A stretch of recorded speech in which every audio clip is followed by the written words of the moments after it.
football. Go on to the Dutch police website, you'll get a totally different picture. You're looking at it from Israeli eyes. Let's say that Israeli eyes. Right. Let's say that is true. Let's say that is true, and we're going to look at. You're talking over me. Alex, you're looking at things from the eyes of your puppet masters. That's the problem. Oh, my puppet masters, who are they? Israel.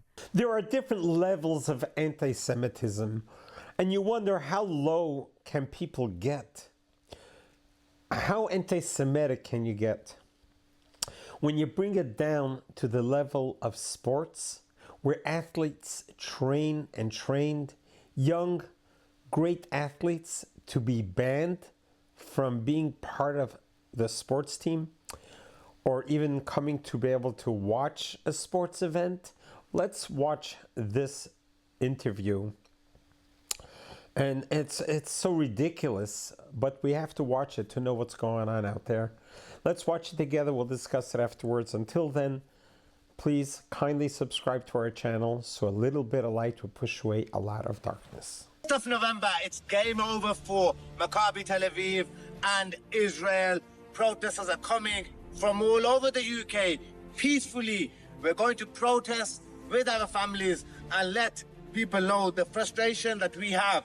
Israel should not be in FIFA. There's over 30 organizations that are involved, and the numbers are going to be huge. Absolutely. My message to those right-wing extremists and the barbaric Israeli supporters who are supporting Maccabi Tel Aviv, that the city of Birmingham and moreover Aston is the home of lions. Lions, and we will not just remain silent when genocidal complicits come in and play football in our city. Remember that. I urge all the youth to be peaceful and not to cover their faces on that day. We want to send a clear message of peace and justice. Birmingham is united against Israel. Okay, game over for Israel on 6th of November. Remember that. Game over. Game over. Right, well, we can actually welcome to the show Ahmed Yacoub in person. Hello there, Ahmed. Thank you for joining me today. Game over Israel. Why can't Israeli fans come and watch football in Birmingham? Well, this particular team, their fans are very violent. They're racist. And they were screaming chants like "Ole, Ole." There are no schools left in Gaza because we have killed all the children. We are going to rape Arab women and all sorts. So, of course, we don't want these people around here. Would it be fair to say, then, if you have people who look at, let's say, the horrors, the disgusting crimes of rape gangs, saying, well, that's it, we shouldn't have the Pakistani cricket team coming to the United Kingdom? Well, if you, there's a video going around where IDF soldiers are raping Palestinians. And I've seen, look, I've just come back from Israel. I've seen videos of October the 7th and what Hamas did. Yeah. But you saw the video where the IDF are raping Palestinians. But what's that got to do with an Israeli football fan? You just mentioned something about rape, so I'm going back to that. But does it not seem a little bit like a form of apartheid when you are saying in Birmingham that this group of people are not allowed in? No, it's the Israeli regime that is apartheid regime. Palestinians allowed to travel freely. But you're saying that they can't travel freely in Birmingham. Palestine. What's the difference? I didn't say that. I said in Israel, Palestinians in Israel don't have right of free movement. They are living under apartheid. I've just come back from Israel and I would challenge that, but that is not what we're talking about. But you're now saying that Israelis aren't allowed to come to Birmingham. What gives you the right to decide that? Well, first of all, it's the football fans, the hooligans, that were not allowed, and that was because of intelligence received from Dutch authorities by the West Midlands Police, and we have to respect their decision. It's not my decision, it's the decision of the West Midlands Police. This is because that they wouldn't be safe, given the sort of protests that you're organising. I would imagine that they wouldn't be safe at all. No, the actual intelligence, Alex, you're getting mistaken. I'm not mistaken on this. No, I'm telling you the truth. West Midlands Police, the intelligence received by them from the Dutch authorities was that the public of Birmingham won't be safe from these Maccabi Tel Aviv fans, not the other way around. I know full well what's happened in Amsterdam when Maccabi Tel Aviv went to play there, and there was a Jew hunt going on. I have seen the WhatsApp messages of people trying to organise targeting those football fans. But what I'm asking you is surely football. You go onto the Dutch police website, you'll get a totally different picture. You're looking at it from an Israeli eye. Let's say that that is true. Let's say that is true, and we're going to look at. You're talking over me. Alex, you're looking at things from the eyes of your puppet masters. That's the problem. Oh, my puppet masters, who are they? Israel. Oh, I didn't realise that they were employing me. I thought it was Rupert Murdoch and News Corp. I better check that a bit later on when I look at my payslip. But if we are going to look at facts and who has the greatest level of moral rectitude, let's look at a few facts about you. You were charged with money laundering. You've got your trial next year. You falsely accused a Labour candidate, Jodie Wells, of racism. You've had to settle with her. That woman was in fear for her life. You were detained by counter-terror police. You hardly shower yourself with glory, do you? Innocent until proven guilty.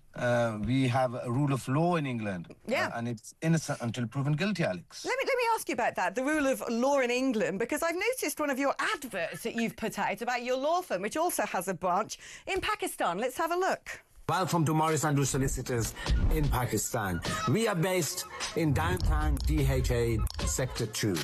We can help you with your issues in the UK whilst you are in Pakistan. I'm going to leave the contact details below on how you can get in touch with me or a member of my team whilst you have criminal proceedings in the UK and you may have come to visit Pakistan. Always remember, there is a defense for every offense. There is a defence for every offence. Who are the sorts of people you're inviting to represent there? What sort of issues might they be trying to avoid by coming to Pakistan? No, not avoid coming to Pakistan. That message was from people who are on the run in Pakistan. I'm advising them to surrender themselves to the UK authorities, and I will assist them in that. Okay, well, what sort of things might they be surrendering themselves for? I mean, give me an example. Something that they could be accused of, for example, assault. Okay, so someone's come on the run to Pakistan. Rather than just contact the police and say, right, they should be facing deportation, you're happy to help represent them when they come back to Britain to face the full force of the law? Of course, because they have a right to a fair representation and a right to a fair trial. That's why we live in the UK. We must respect the law of the UK. Like, we must respect West Midlands Police decision for banning these hooligans and these racist fans. How do you know that all these fans are supposedly racist? Well, the majority of the clips that we have seen, and they're going around saying that they're going to rape Arab women and there's no schools left in Gaza, doesn't that sound racist to you, Alex? Well, certainly, if there are certain clips that are being distributed. It's okay because it's against Muslims, isn't it, and Arabs. It's okay, isn't it? No, what I am saying, no, of course it's not okay. I wouldn't condone any woman being raped. And what we've seen in the United Kingdom, actually, is a huge blight of this, a pandemic of young girls being groomed and assaulted. But let's go back to the case in hand. When I've spoken to people living in Birmingham about this, they're terrified. They think there's something really quite sinister about the idea that there are now going to be a huge march. I don't know if we've still got him. That's good. A huge march of people. You're calling on, 300,000 odd people to march through the streets to protest against I don't really know what, because the fans already aren't allowed to travel. They're terrified. They find this deeply sinister. What do you have to say about that? Well, they need to realize that Israel are committing a plausible genocide, and there's evidence of plausible genocide, and that's not me. But what's that got to do with the citizens of Birmingham? The schools are having to be shut early. Isn't that a matter for the UN? That's the International Criminal Court saying it, and we are protesting against this particular team because they are from Israel, and we are protesting any team that is from Israel because Israel are committing a genocide. What would be the difference? What would be the difference then of English cricket fans protesting the Pakistani cricket team coming? You're not letting me finish. No, but no, what is the difference? What was the point of you bringing me on if you're not going to let me finish my questions or my answers? Be my guest. Okay, so my apologies to any football fan that is facing any sort of trouble get into the game. I do apologize, and I apologize on behalf of the protesters. But one thing every Villa supporter needs to realize, and every British person needs to realize, that we are with England, we are with Villa, we are against Israel, and we are against Maccabi Tel Aviv. We are not against England. We are British. We love England. So if you loved England, what do you feel about citizens of Birmingham, citizens of Aston, saying that this makes them feel deeply, deeply uncomfortable? I spoke to one man who said that he's scared now of going to certain parts of Birmingham, not because he's Jewish, but because he's white. That's not the case.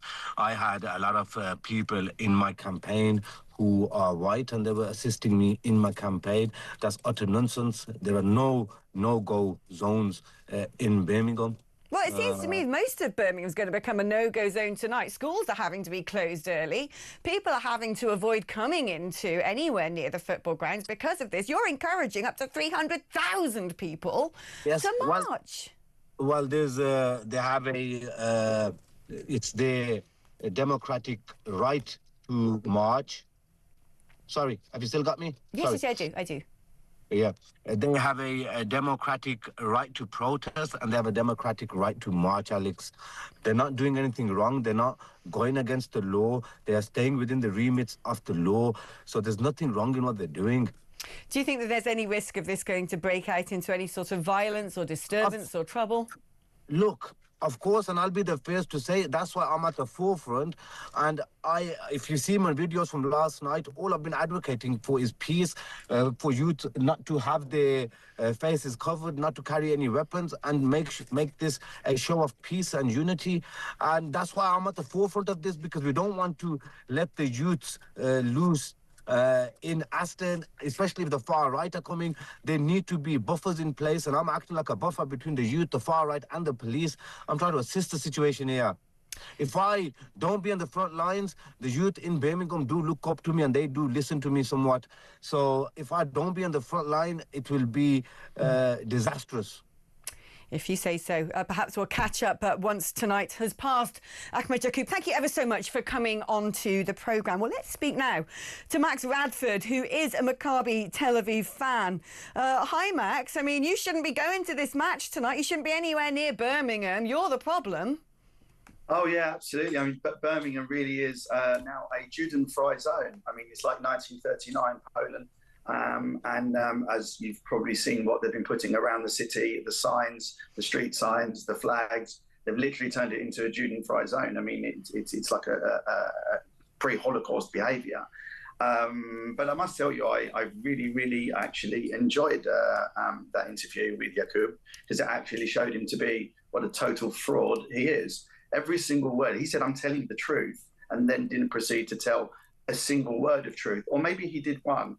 Actually, he said something about no schools in Gaza, which I found interesting. But that is actually true. There are no schools in Gaza because Hamas turned them into terror bases. And that's why there are no schools in Gaza. Maybe, Alex, we can kind of step back to why this has all come about. Because he mentioned, obviously, Amsterdam, and he mentioned what happened there. So, as it's well known and well evidenced, what happened in Amsterdam was a pogrom, and it was an ambush, and it was a pre-organized ambush. The accusations of the Maccabi Tel Aviv fans, and I can tell you, as one, although I live in the UK and I support other teams, but Maccabi Tel Aviv is my Israel team for sure. It is a total fraud. Many of my friends were there at that game. The things that he's saying that they were singing is absolutely not true. The video that he claims about, accusation of rape was clearly doctored AI, fake video that's completely been disproved. Literally none of that happened. What is really, really interesting, and is really being proven by what's going on in Birmingham now, is that the big scary thing was that Maccabi Tel Aviv fans were going to come to Birmingham, and they're the big bad devil, as he would say. And one can only imagine in Birmingham what the sentiments are like for the sports fans when they are told that they cannot come and be there, and banning the Israeli athletes from participating in it. It just, we talk about history. Are we repeating what happened in the 1930s when Hitler banned Jewish athletes from participating in sports? I mean, haven't the world matured and come a little further along? Are we still being stuck in the pre-World War II days? Well, obviously, she interviewed a total racist bigot who's got no respect for himself or others. And, you know, you could just pick up, there's so many of them out there, just picking them off the street. Even who calls himself a lawyer. But she asked good questions. You know, why don't we ban the Pakistanis from coming to the sports? There's such a double standard. But the world at some point is going to learn from history. If we don't learn from history, we're going to repeat the same mistakes again and again and again. To realize that the Jewish people, they are known as the people of the book for a reason. Which book is it? It's the Bible. It's the Torah. This was a gift to us from heaven. A gift that we didn't ask for. A gift that was given to us. We were slaves in Egypt for over 200 years. Until Moses was approached by God. Moses was just a regular shepherd. And he sees a burning bush. And God appears at the burning bush. So Moses, I'm empowering you to go to Pharaoh and let my people go. And Moses says, hey, I'm just a simple shepherd. I have a speech impediment. I'm not qualified for this job. And God says, you go, and don't worry, I'll take care of the rest. And Moses went ahead, and he approached the Pharaoh. After going through the 10 plagues, eventually Pharaoh relented, and he let the Israelites leave. They started out as 70. There were 70 people in Jacob's family. By the time they left Egypt over 200 years later, they were close to 3 million people who left Egypt. And they made it through the splitting of the sea. They witnessed all the miracles of the 10 plagues. And they finally arrived at Mount Sinai. At Mount Sinai, God did the revelation. It's the first and only time God revealed himself in this world. God descended on Mount Sinai. He brought spirituality to physicality to earth. He fused the two worlds together at that moment. And he gave Moses the 10 Commandments and the 5 books of Moses. And he looked at the Israelites, the 3 million Israelites that were there. And he made a pact, made a partnership with them. And says, you're going to be the fewest of all the nations in the world forever. Number-wise, you'll be the fewest.